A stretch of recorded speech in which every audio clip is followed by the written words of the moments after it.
Selamat datang di segmen analisa. Kembali kita update terkait dengan kasus 349T yang diduga kuat merupakan nominal dari tindak pidana pencucian uang yang dikemukakan oleh Menko Polhukam dan juga Ketua TPPU, tindak pidana pencucian uang. Ini adalah Mahfud MD. Kemarin kita sudah saksikan bagaimana Pak Mahfud mendatangi langsung Komisi 3 DPR RI. Terjadi perdebatan yang panas dan juga alot. Tetapi kita bisa melihat sih sebenarnya ada beberapa dari sejumlah anggota dewan ya yang terlihat tidak siap dengan jawaban-jawaban yang diberikan oleh Mahfud MD. Karena pada saat mereka memberikan komentar, mereka tuh lebih fokus pada nada intonasi yang intimidatif, tetapi berbeda dengan Mahfud MD. Mahfud MD mematahkan statement dari sejumlah anggota dewan bukan dengan nada yang tinggi atau teriak-teriak, tetapi dengan kontennya, dengan membawa pasal-pasalnya apa saja, kenapa Mahfud MD melakukan hal seperti itu. Kita akan bahas lebih detail di sini tentang perbedaan data yang disampaikan dari Menteri Keuangan Sri Mulyani dan juga Mahfud MD. Ini adalah statement yang disampaikan dari sejumlah anggota DPR Komisi 3, teman-teman.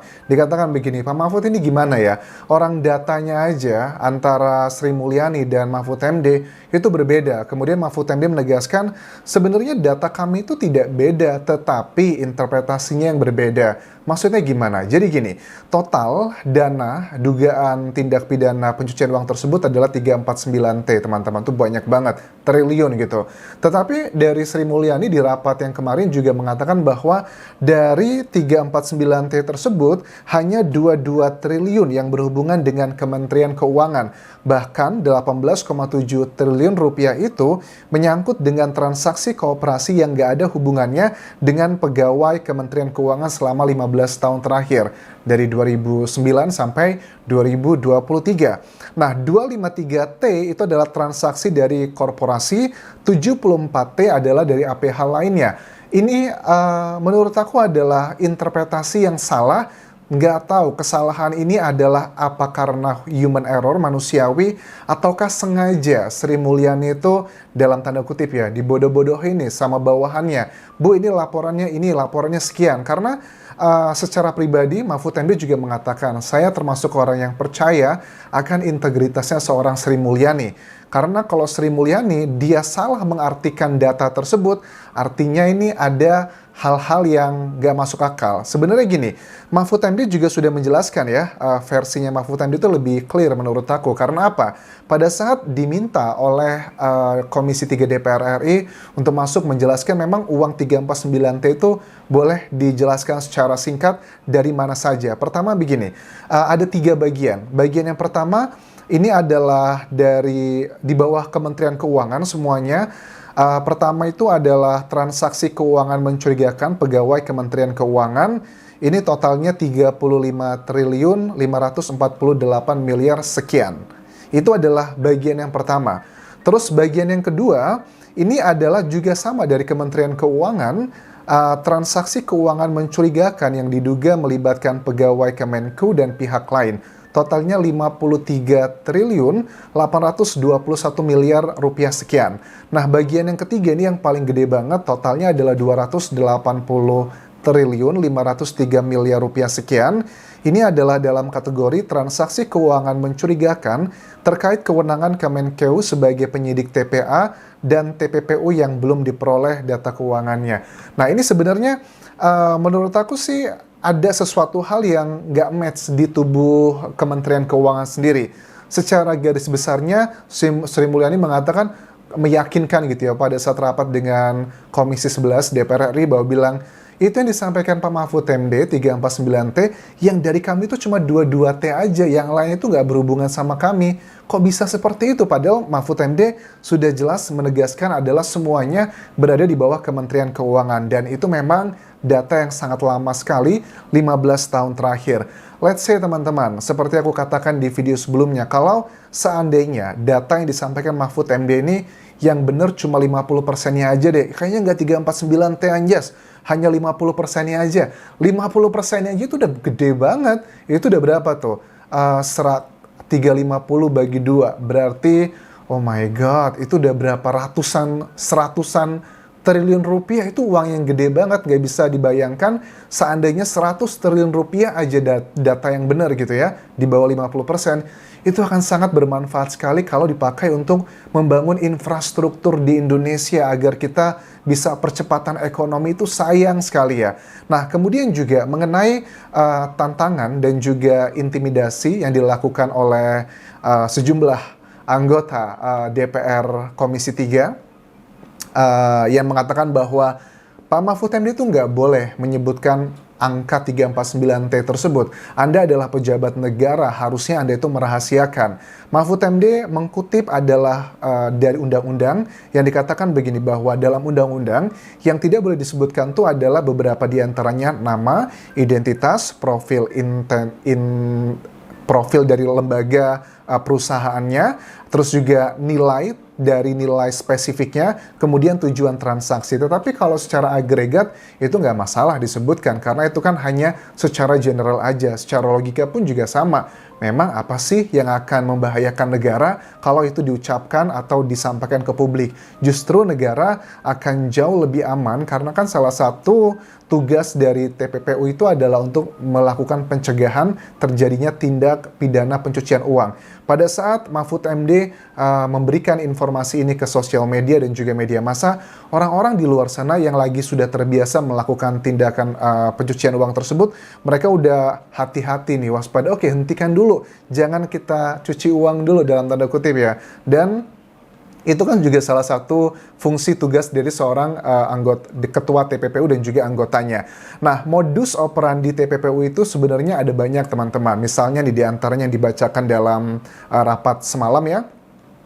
TPPU adalah perbuatan menyembunyikan atau menyamarkan harta kekayaan, uang aset yang diperoleh dari hasil kejahatan. Misalnya nih gini ya, kalau aku lihat dari paling banyak yang terjadi di Indonesia adalah orang Indonesia yang mendapatkan uang dari korupsi, kemudian dicuci dan sebagainya. Itu mereka biasanya ke Singapura. Kan kalau di Singapura itu perjudian tuh legal ya. Jadi ngakunya ini uang dari Singapura karena dari perjudian 1 miliar gitu. Dibawa ke Indonesia, ya sudah jelas kan pada saat uang tersebut dimasukkan ke bank kan, kalau di atas berapa ya, di atas 500 juta atau 1 miliar kan harus dikasih keterangan ya. Ini sumber uangnya dari mana nanti. Pada saat orang tersebut setelah keluar pulang dari Singapura, masuk ke Indonesia, alasannya, oh 1 miliar ini adalah uang yang saya dapatkan pada saat saya menang judi di Singapura. Which is itu adalah legal, boleh di sana. Itu adalah salah satu cara melakukan tindak pidana pencucian uang. Ada banyak sekali. Nah, berikutnya adalah masalah saham. Kepemilikan saham dan perusahaan atas nama keluarganya. Misalnya kayak ya mau beli saham apa lah, BBCA, BBRI, saham-saham yang terbaik di Indonesia. Itu kan aku punya uang nih 1 miliar, aku kasih ke anakku atau saudaraku, ini ya sahamnya aku buatin atas nama kamu. Jadi di Indonesia itu juga buka saham tuh gampang, teman-teman.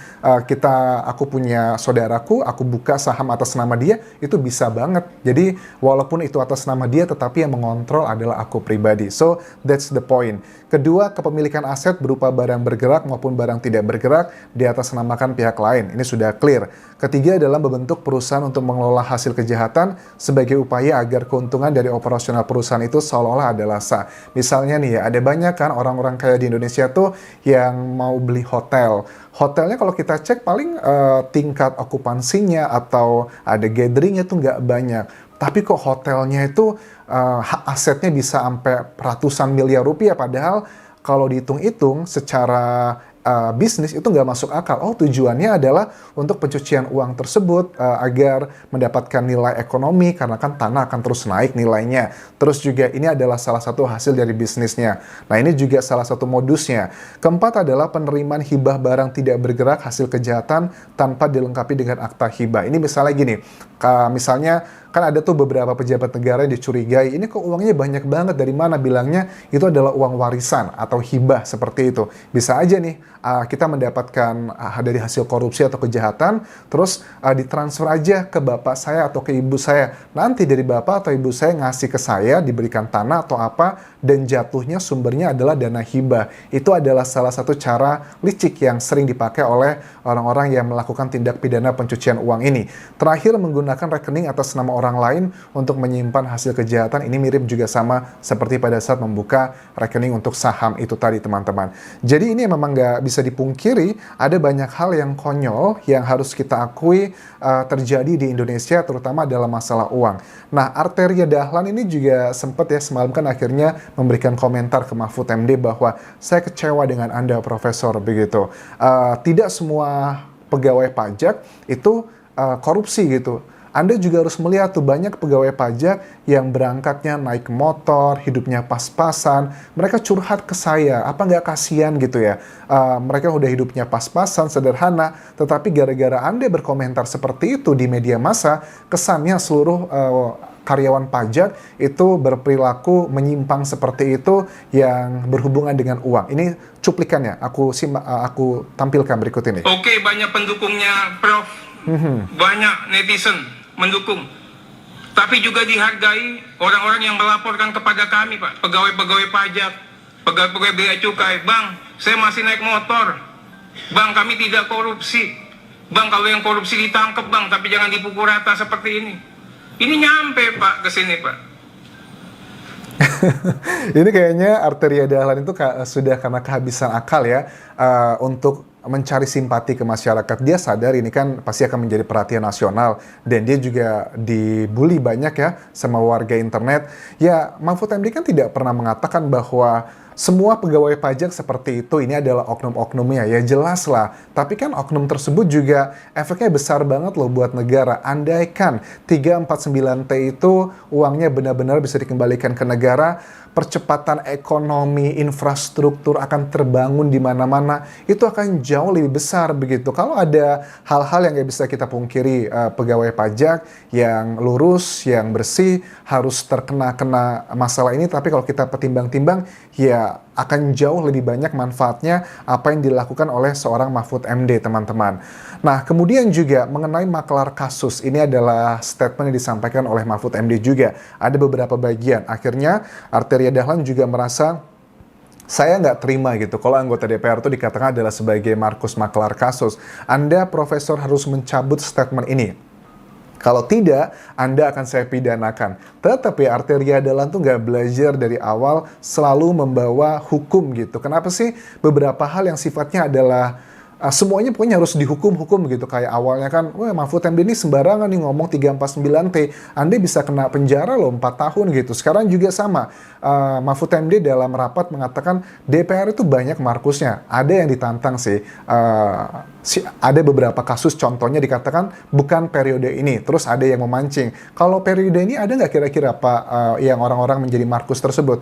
Dikatakan saya tidak wajib menjawab itu semua katanya. Terus dikatakan lagi, ya sebutin aja Pak biar kita tindak lanjuti. Mahfud MD bilang, saya bukan orang bodoh ya, nanti pasti akan dikenakan pasal lagi. Dikenakan adalah menurut aku pencemaran nama baik. Orang hal-hal simple aja yang sudah jelas diatur dalam undang-undang aja, Mahfud MD digertak dengan hukuman pidana, apalagi pada saat rapat disaksikan seluruh masyarakat Indonesia gitu, hampir ditantang untuk menyebutkan namanya, ya abis lah. Jadi cukup serba salah ya menjadi Mahfud MD, dan juga DPR juga tahu bagaimana mencari celah-celahnya.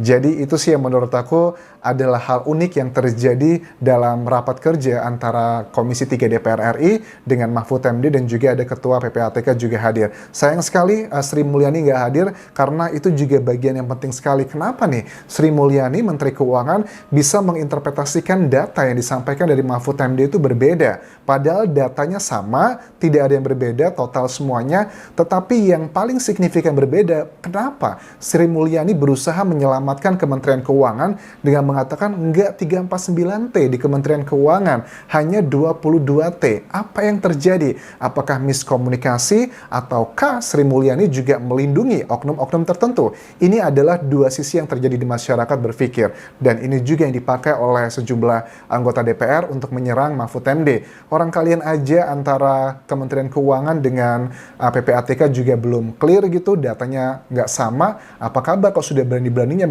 mengumumkan ini ke media massa? So that's really interesting. Terima kasih sudah menonton. Sampai ketemu lagi di video berikutnya. Tinggalkan like dan juga komen. Subscribe channel YouTube ini, juga follow Instagram dan Facebook pageku di Anjas Asmara. Sampai jumpa.